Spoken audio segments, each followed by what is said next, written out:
दोस्तों, जिस तरह से मोबाइल और इंटरनेट हमारी लाइफ का एक जरूरी हिस्सा बन गया है, जिसके बिना हम एक भी काम नहीं कर सकते, ठीक उसी प्रकार से कंप्यूटर और मोबाइल को काम करने के लिए ऑपरेटिंग सिस्टम बनाया गया है, जो उनके लिए बहुत जरूरी है। जैसे कि हम मनुष्यों के अंदर जरूरी अंग होते हैं जो हमें सभी काम को करने के लायक बनाते हैं। भले ही कोई अंग काम करना बंद कर दे, फिर भी हम जिंदा रहते हैं। लेकिन हमारे शरीर की सबसे जरूरी चीज है रूह, आत्मा या स्पिरिट जो भी कहें। अगर उसे निकाल दिया जाए तो इस शरीर में सारे अंग होने के बावजूद भी वो किसी काम का नहीं रहेगा। कुछ ऐसा ही हाल होगा हमारे ऑपरेटिंग सिस्टम के साथ भी। इनके अंदर भी बहुत से पार्ट्स लगे होते हैं, लेकिन मोबाइल और कंप्यूटर तैयार करने के बाद अगर ऑपरेटिंग सिस्टम इनके अंदर इंस्टॉल नहीं किया जाएगा तो वो कंप्यूटर और मोबाइल चालू नहीं होगा। इसलिए ऑपरेटिंग सिस्टम किसी भी कंप्यूटर या पीसी या मोबाइल फोन का बहुत ही महत्वपूर्ण हिस्सा होता है। आज की इस वीडियो में हम जानेंगे ऑपरेटिंग सिस्टम से जुड़ी सभी जरूरी जानकारियां। बस हमारे साथ आप अंत तक बने रहें। जैसे ऑपरेटिंग सिस्टम क्या है, ये कैसे काम करता है और ये कितने प्रकार के होते हैं। उससे पहले अगर आपने free skill India YouTube channel को सब्सक्राइब नहीं किया है तो कर लीजिए, क्योंकि इस चैनल पर और भी आपके फ्यूचर से रिलेटेड वीडियोस आने वाली हैं।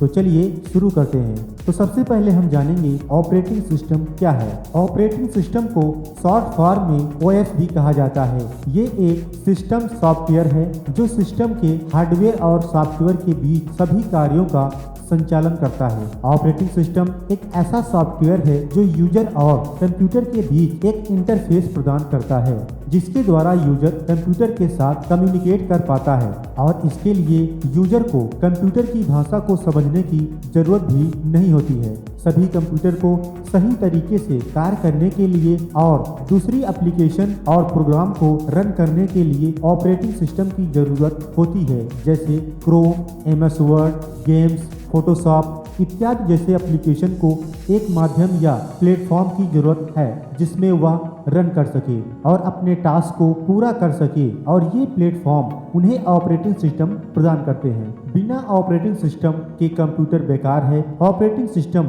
बहुत से छोटे छोटे प्रोग्राम का समूह होता है जिसे एक साथ जोड़कर सिस्टम के स्टोरेज डिवाइस में रखा जाता है। यही प्रोग्राम का ग्रुप है जो कि कंप्यूटर रिसोर्सेज जैसे हार्डवेयर और उनके काम को मैनेज करता है। कंप्यूटर के हार्डवेयर अपने दम पर काम नहीं कर सकते और न ही एक दूसरे के साथ इंटरेक्ट कर सकते हैं। इसलिए ऑपरेटिंग सिस्टम के जरिए किए जाने वाले इलेक्ट्रॉनिक सिग्नल के जरिए ही ये हार्डवेयर अपना कार्य पूरा कर पाते हैं। ऑपरेटिंग सिस्टम कंप्यूटर में लोड होने वाला पहला प्रोग्राम होता है और ये कंप्यूटर हार्डवेयर और सॉफ्टवेयर के बीच ब्रिज की तरह कार्य करता है ताकि ये दोनों एक दूसरे के साथ आसानी से इंटरेक्ट कर सके।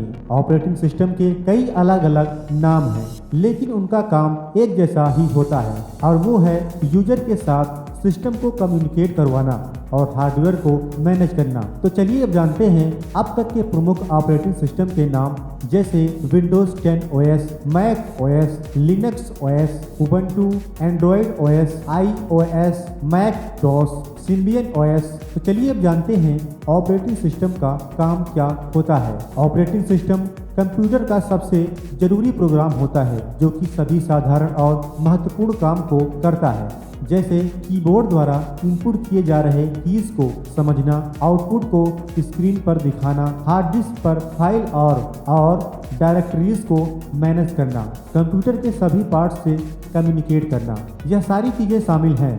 इसके अलावा ये और कई तरह के काम करने में सक्षम है, जैसे मेमोरी मैनेजमेंट। प्राइमरी मेमोरी या मेन मेमोरी के मैनेजमेंट को ही मेमोरी मैनेजमेंट कहा जाता है। ऑपरेटिंग सिस्टम प्राइमरी मेमोरी के हर एक काम को ट्रैक करता है, अर्थात इसका कौन सा भाग किसके उपयोग में है और कौन सा भाग उपयोग में नहीं है, मेमोरी कहाँ इस्तेमाल हो रही है, कितनी मेमोरी इस्तेमाल हो रही है, इसका पता लगाता है और डिमांड होने पर मेमोरी उपलब्ध भी करवाता है। मल्टी प्रोसेसिंग के टाइम ऑपरेटिंग सिस्टम तय करता है कि किस प्रोसेस पर कब और कितनी मेमोरी मिलेगी। जब किसी प्रोग्राम का काम खत्म हो जाता है तो ये आवंटित की गई मेमोरी का वापस संरक्षण करता है। सेकंड है हमारा प्रोसेसर मैनेजमेंट। मल्टी प्रोसेसिंग वातावरण में ऑपरेटिंग सिस्टम तय करता है कि किस प्रोसेस को प्रोसेसर उपयोग करने के लिए कब और कितने टाइम के लिए देना है। इसे प्रोसेस शेड्यूलिंग कहा जाता है।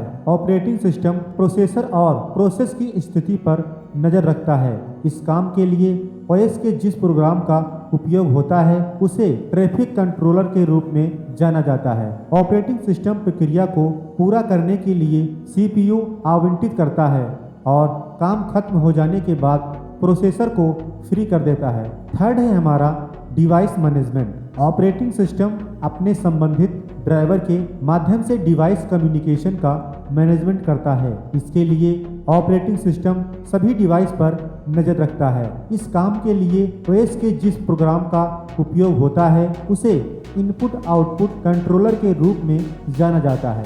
ऑपरेटिंग सिस्टम तय करता है कि कौन सी प्रक्रिया को डिवाइस कब और कितने टाइम के लिए देनी है। जब डिवाइस का काम पूरा हो जाता है तब फिर ऑपरेटिंग सिस्टम उसे इनएक्टिव कर देता है। फोर्थ है हमारा फाइल मैनेजमेंट। फाइल मैनेजमेंट को सामान्य रूप से आसान नेविगेशन और उपयोग के लिए डायरेक्टरीज में व्यवस्थित किया जाता है। ऑपरेटिंग सिस्टम इन फाइल की इंफॉर्मेशन, लोकेशन, यूजर स्टेटस आदि पर नजर रखता है। ये हर इंफॉर्मेशन को ट्रैक करता है।